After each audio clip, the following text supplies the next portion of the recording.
मैंने तुमसे कहा था ना कि उसके साथ मत खेलना, वो तुमसे 100 गुना अच्छा है। तुम हमेशा मुझसे बहस क्यों करती रहती हो? दादाजी रोज बिना चूके सैर पर जाते हैं। आप बोलिए तो सही, आप खाइए तो सही। मैंने उसे वही के वही पैसे दे दिए थे। गाइस, ये कुछ ऐसे सेंटेंसेस हैं जो हमें अक्सर हमारी डे टू डे लाइफ में बोलने पड़ते हैं। तो इन सेंटेंसेस को कौन से सेंटेंस स्ट्रक्चर्स के जरिए, फ्रेजेस के जरिए ट्रांसलेट करते हैं, यही हम इस लेसन में आज सीखेंगे। तो वीडियो को एंड तक ज़रूर देखिएगा। आई रियली होप आपको इस लेसन में आज ज़रूर कुछ ना कुछ नया सीखने को मिलेगा। Let's have look at them. तो गाइस, पहला स्ट्रक्चर देखने से पहले हम उस स्ट्रक्चर के कुछ एग्जाम्पल्स देख लेते हैं। मानो अगर आपको ऐसा बोलना हो कि मेरा बेटा तुम्हारे बेटे से 100 गुना अच्छा है, उसका पति तुम्हारे पति से 100 गुना स्मार्ट है। तो गाइज, एज यू नो, 100 गुना इसके लिए हम इंग्लिश में बोलेंगे 100 टाइम्स। और इस तरह सेंटेंसेस बनाने का पूरा स्ट्रक्चर कुछ इस तरह से होगा। सेंटेंस की शुरुआत होगी सब्जेक्ट से, उसके बाद हेल्पिंग वर्ब आएगा, उसके बाद बोलेंगे 100 टाइम्स, और उसके बाद कंपेरेटिव डिग्री, उसके बाद देन, और लास्ट में बचे कुछ वर्ड्स। फॉर एग्जाम्पल, अगर आपको ऐसा बोलना हो कि मेरा बेटा तुम्हारे बेटे से 100 गुना अच्छा है, तो ये सेंटेंस बनेगा my son is 100 times better than your son. My son is 100 times better than your son. उसका पति तुम्हारे पति से 100 गुना स्मार्ट है। Her husband is 100 times smarter than your husband. वो तुमसे 100 गुना अच्छा है। He is 100 times better than you. तुम मुझसे 100 गुना कंजूस हो। You are 100 times stingy than me. मैंने तुम्हें उसके साथ नहीं खेलने के लिए बोला था ना। मैंने आपसे बोला था ना कि बाहर से खाना मत खा कर आना। मैंने तुमसे कहा था ना कि ये ड्रेस मत पहनो।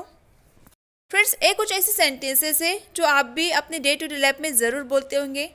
ऐसे सेंटेंसेस बोलने के लिए नॉट टू प्लस वर्ब का फर्स्ट फॉर्म को यूज़ किया जाता है। नॉट टू प्लस वर्ब का फर्स्ट फॉर्म। तो चलिए एक एक करके इन सेंटेंसेस को ट्रांसलेट करके देखते हैं।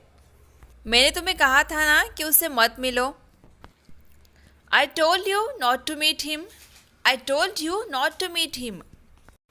मैंने आपसे कहा था ना कि बाहर खाना मत खाना। I told you not to eat outside. या फिर I told you not to eat out, आप ऐसा भी बोल सकते हो। मैंने उसे कहा था कि ये ड्रेस मत पहनो। I told her not to wear this dress, और we can say I told her not to put on this dress. Friends, इन सेंटेंसेस के अलावा कुछ सेंटेंसेस ऐसे भी होते हैं जो हमें अक्सर बोलने पड़ते हैं, जैसे कि मेरा बेटा बिना चुके हमेशा मेरे पैर छूता है। इट मीन्स मुझे प्रणाम करता है। दादाजी रोज बिना चुके सैर पर जाते हैं। तो फ्रेंड्स, किसी काम को बिना चुके डेली नित्य नियम से करना, इसके लिए हम एक फ्रेज का यूज़ कर सकते हैं, और वो फ्रेज है विदाउट फेल। Without fail. जैसे कि सेंटेंस है, मेरा बेटा बिना चुके रोज मेरे पैर छूता है। My son touches my feet every day without fail. My son touches my feet every day without fail. दादाजी हमेशा बिना चुके सैर पर जाते हैं। Grandpa goes for a walk every day without fail. Grandpa goes for a walk every day without fail.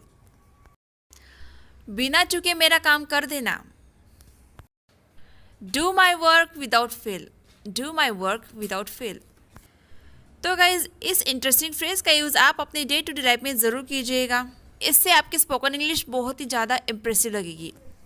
ठीक इसी तरह से कुछ ऐसे भी सेंटेंसेस होते हैं, जैसे कि आप हमेशा मुझसे बहस क्यों करते रहते हो, वो हमेशा खाता रहता है। तो इस तरह के सेंटेंसेस बनाने के लिए कौन सा सेंटेंस स्ट्रक्चर का यूज़ किया जाता है, चलिए देखते हैं। सेंटेंस की शुरुआत की जाती है सब्जेक्ट से, उसके बाद सब्जेक्ट के अकॉर्डिंग कीप ऑन या फिर कीप्स ऑन, इन फ्रेजेस का यूज़ किया जाता है। उसके बाद वर्ब का यूज़ किया जाता है। वर्ब का यहाँ पे आईएनजी फॉर्म यूज़ किया जाता है, और उसके बाद रिमेनिंग सेंटेंस बोला जाता है। फॉर एग्जाम्पल, वो हमेशा खाता रहता है। ही always keeps on eating. He always keeps on eating. तुम मुझसे हमेशा बहस क्यों करते रहते हो। Why do you keep arguing with me all the time. Why do you keep arguing with me all the time. अगला सेंटेंस स्ट्रक्चर देखने से पहले हम उसके कुछ एग्जाम्पल्स देख लेते हैं। हम बोलते हैं ना गाइस, ऐसे कभी कभी, आप बैठिए तो सही, आप खाइए तो सही, आप बोलिए तो सही। तो इस तरह के सेंटेंसेस हम किसी को इंसिस्ट करने के लिए करते हैं, फिर चाहे वो ऑर्डर के रूप में हो या फिर रिक्वेस्ट के रूप में हो। तो इन सेंटेंसेस को बनाने के लिए कुछ इस तरह का सेंटेंस स्ट्रक्चर यूज़ किया जाता है। सेंटेंस की शुरुआत में बोला जाता है डू और उसके बाद यूज़ किया जाता है वर्ब का फर्स्ट फॉर्म।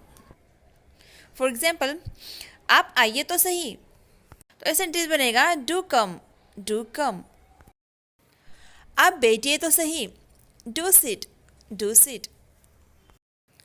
आप खाइए तो सही, do it, do it. Guys, अगला स्ट्रक्चर देखने से पहले मैं आप सभी से एक बात बताना चाहती हूँ। ऐसे ही एक से बढ़कर एक यूजफुल और interesting advance English structures, phrases और डेली यूज इंग्लिश सेंटेंसेस को लेकर मैंने एक ई बुक बनाया है। अगर अभी तक आपने उस ई बुक को परचेस नहीं किया है तो कर लीजिए, उस ई बुक की लिंक डिस्क्रिप्शन सेक्शन में दे दी गई है।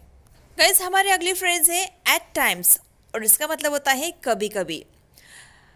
सपोज अगर आपको ऐसा बोलना हो कि कभी कभी उसके बारे में सोचकर मुझे बहुत बुरा लगता है, तो इस सेंटेंस का ट्रांसलेशन कुछ ऐसा होगा, at times I feel bad thinking about him.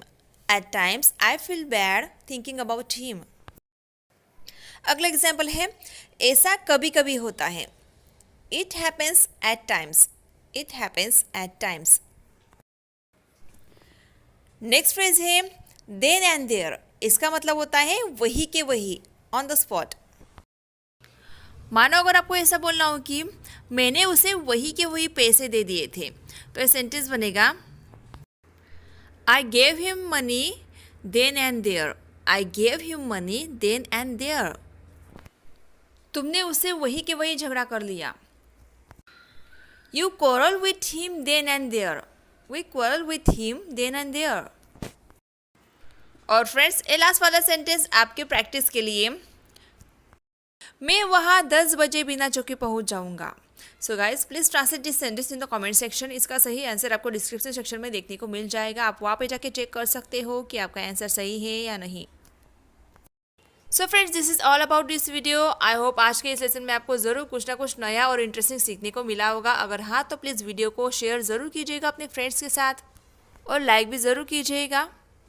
And one more thing guys, अगर आप इस चैनल पे पहली बार आए हो और अगर अभी तक आपने ई बुक परचेस नहीं किया है तो कर लीजिए, क्योंकि उस ई बुक में आपको ऐसे ही इंटरेस्टिंग और useful advance English structures, daily English sentences, phrasal verbs और प्रोवर्ब्स सीखने को मिल जाएंगे। So go through this link and brush up your English.